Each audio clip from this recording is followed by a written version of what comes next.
Hey there, so sorry for the late start today. There was a little client emergency. All right, so we're here today with another episode of Manic Monday. I'm Victoria McCooey, and will you do me a favor? And if you're watching this live, will you please type into the comments #live? And if you're watching a replay, then please type into the comments #replay. All right, so let's get started. I had this person in my community send me this comment about something her son experienced when he was visiting or spending time with his father, co-parenting arrangement. The kid's older. I think he's probably about 17, but still, this is not acceptable. So he came home and told the mom that his father shared with him that the father had had an affair early in their marriage. What? No, I don't care how old the kid is. I don't care if it's an adult kid. They don't want to know that. They don't want to hear that. And that is just so immature and selfish, So I think the father was trying to assure the son that, even though the mother left him, that it was really, he had the upper hand, or whatever it is he's thinking, and whatever his, macho ego told him, he had to tell the son that he had had this, sexual exploit. All right, I don't care how old the kid is. No kid needs to hear that. No kid wants to hear that. And here's my advice to mom. Always take the high road. Don't do a tit for tat. Don't tell him,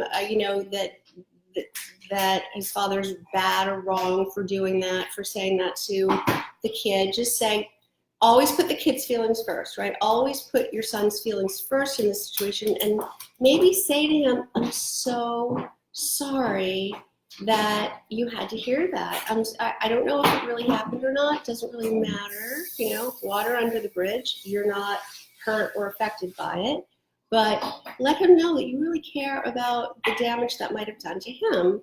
I know that had to have been uncomfortable. I'm so sorry. I'm sorry, I'm sorry that had to happen to you. You can't fix it. You can't change the dad.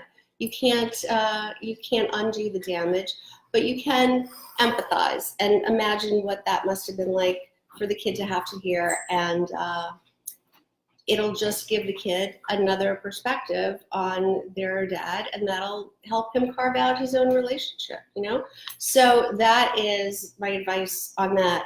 And while we're here, I just wanted to also tell you some things that are going on, and a lot of my community has been talking about this, and a lot of my clients are facing this exact problem around money, and about having to have their own credit now that they're divorcing, and really struggling with trying to get their own credit cards, with their credit report not having any history, all these things. This is a really common problem with a lot of the women I see who are divorcing. So the very first thing you should do is that you should pull your credit report. If you think you're headed for a divorce, pull your credit report.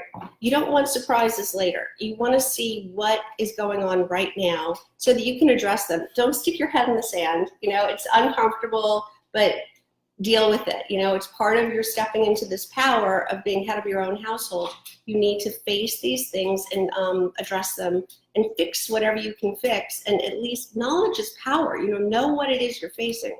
So if you could pull your credit report, then you can see exactly what's going on.